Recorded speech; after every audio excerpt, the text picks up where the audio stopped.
Oh, good morning. John Pinecker with the Mohave Valley Daily News. Just going over our Friday and Saturday paper.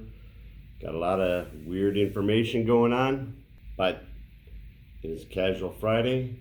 The weekend's here, so grab your cup of coffee. Let's get going. This is the Daily Dose for Friday, October 2nd. It's my oldest son's birthday today. Happy birthday, David.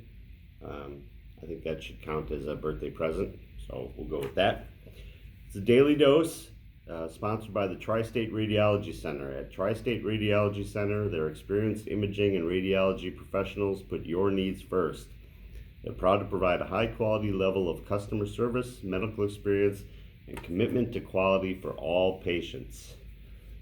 So go check them out. All right, our top story, Trump wife tests positive for COVID-19.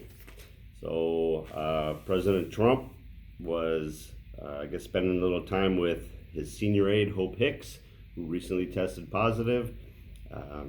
And so late yesterday evening, the president and his wife both disclosed that they had tested positive. He's in recovery at home.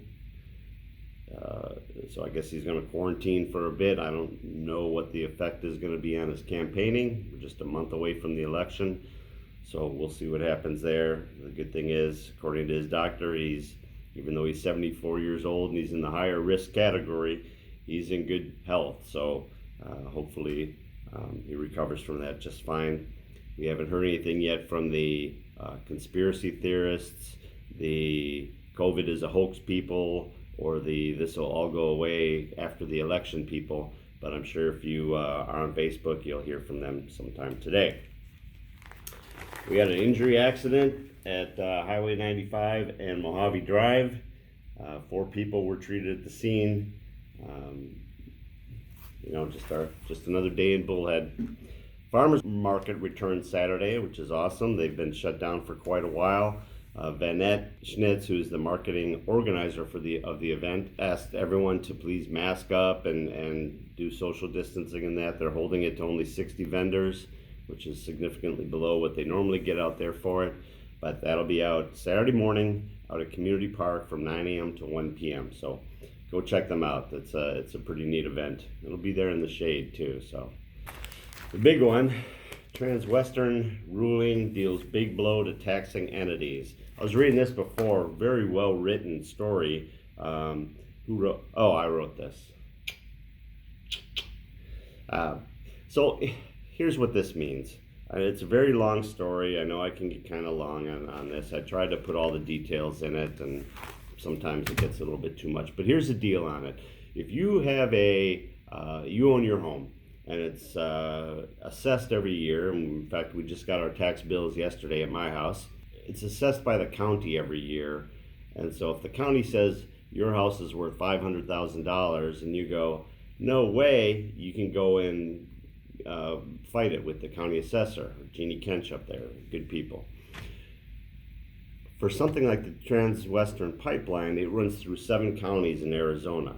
Their assessment for their property taxes is done by the Department of Revenue. They have a special division up there, the CVP, I think it's called. Yeah, Centrally Valued Property Division. So the Department of Revenue says, all right, Transwestern, your property going through Mohave County is valued right here. Their method of appealing is going to the Department of Revenue. The Department of Revenue says, nope, we followed the rules, this is how it's done, so that's what it is. They send in their tax payment to the Mohave County. Mohave County takes that and disperses it to, I think it's 15 entities in the area. Well, they disputed that value, and it went to court, and the Department of Revenue, not Mohave County, defends themselves. The Attorney General for the state defends it, and they lost. So what happened is the government ruled that you have to now give that money back. So they valued it here, somebody else valued it down here. The court said, yeah, we agree with this one.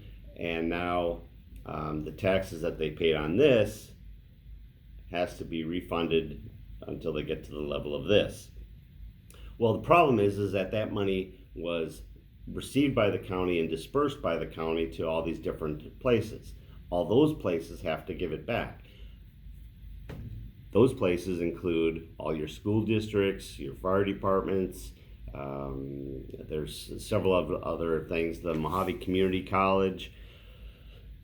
The pipeline runs through Mohave Valley, so it doesn't affect Bullhead City for the most part. It doesn't affect Fort Mohave for the most part. It does get Oatman, and it also gets Mohave Community College because that's the entire county. Anything that runs anywhere in the county, Mohave Community College gets some money from that. So people like the Mohave Community College have to give back almost $645,000. The Mohave Valley Elementary School District is over $322,000. The Mohave Valley Fire Department, which already is kind of having some financial money, is $135,000. But the big one, the one that it's going to affect everybody, is the Colorado River Union High School District. They already have financial problems, had a $720,000 shortcoming, so they just boosted up their credit line to pay for that until they get some more money in. Their portion of this is a little bit over $300,000. So now we're talking about $1 million that they need to come up with, and that's going to be a problem. Oatman Fire Department has a little one, about $8,700. So the Department of Revenue did nothing wrong. They did it per the Arizona statutes on how they assess this property. It's one of those things where it's the law. You may not agree with the law, and the law may be wrong, and it may suck, but that is the law. So the Department of Revenue did it the way they're supposed to do it. Unfortunately, these entities kind of got hosed on it, so they're trying to figure out how they can pay that back. Mohave County itself has a big one. It's somewhere around $900,000 that they have to pay on top of all the other money that's going to be coming back from all these other entities. So it ends up being about $5 million that that the county has to pay back. $4 million of that they'll recoup from all these other districts. So it's a big deal. We have a Valley Voices interview today with the Mohave Valley Elementary School District Superintendent Cole Young, and he talks a little bit about that, how they're going to deal, because they got a pretty healthy one. $322,000 for such a small school district. That is a lot of money. So we'll see what happens with that. Not good news, that's for sure. Supervisor Bishop, the chairperson of the Board of Supervisors, yesterday at their County Board of Supervisors meeting, dispelled some of the rumors of what the county is doing. There's a lot of rumors running around saying that the county is enforcing these mandates and shutting down businesses. There's even a rumor in here that Jean Bishop herself went out and put up caution tape around a business, which is absolutely ridiculous, but you know how rumors go. Gotta love them. So they dispelled that. There were a lot of complaints, and they did send people out to check on them, but according to them, no cease and desist orders, closures, or court actions have occurred. So, fake news. County reported 16 new COVID cases, including one death. The death was in Kingman. It was someone in their 60s. It was the 216th death reported in the county. So we're seeing cases starting to creep up a little bit. They're still not horrible, but I guess if you're the family member of the one death, it is. That's for sure. The House passed a $2.2 trillion COVID relief bill. We'll see how far that goes. As soon as it gets to the Senate, I'm sure that'll be dead. The Republicans had their own offer of $1.6 trillion, but the House passed a $2.2 trillion. Includes generous weekly unemployment payments, extended help for small businesses, and especially troubled economic sectors such as restaurants and airlines, and another round of $1,200 direct payments. So don't hold your breath. Let's see. So high school football starts again tonight. Mohave T-Birds, you see them here practicing, getting ready for their game tonight. There's a doubleheader at the field house. Mohave plays Bradshaw Mountain at 4 o'clock, followed by River Valley playing Valley Christian Both of them are at the field house. The River Valley game, I think, is at 7 o'clock. It is at 7 o'clock. They'll also be, I guess, honoring their seniors or recognizing their seniors there. In sports, my Brewers lost to the Dodgers yesterday.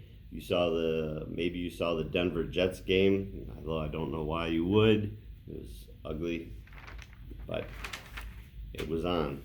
It's NFL. Supposed to have a great weekend weather-wise. Today, sunny high around 108 with light winds. Tomorrow, it's supposed to be about the same with light winds as well. So you need more information on these. That the Transwestern story has a lot more detail in here and a lot better explanation, or longer, more detailed. I told you, that Pinecker guy can get kind of long-winded, so obviously there's a lot more information in there, as well as information on the farmers market and that. Saturday morning, over at El Rio, there is a golf tournament for the Boys and Girls Club. The general manager here, Larry Kendrick, and I will be out there. Might be the last time we're ever invited back to El Rio, because, I'm a good golfer, but Larry, So if you get a chance, go on and check that out. Go out there and play and donate. The Daily Dose and Valley Voices. And Valley Voices is our other weekly interview that we do. I mentioned earlier about the one with Cole Young. It's about 20-25 minutes. We do that once a week as well. They're both now available to stream on the Anchor app, Spotify, and soon they'll be on Apple Podcasts, Google Podcasts, and more. So the links to these streaming services will be in the description below. So the Daily Dose is brought to you by Tri-State Radiology Center. It offers same or next day appointments, and they accept most insurances, including Medi-Cal. They have a wide open MRI and offer digital x-rays with your reports ready in 24 hours. Call today for an appointment at 928-460-7226. That's the Daily Dose for today. Hope everyone has a great Friday and a even better weekend.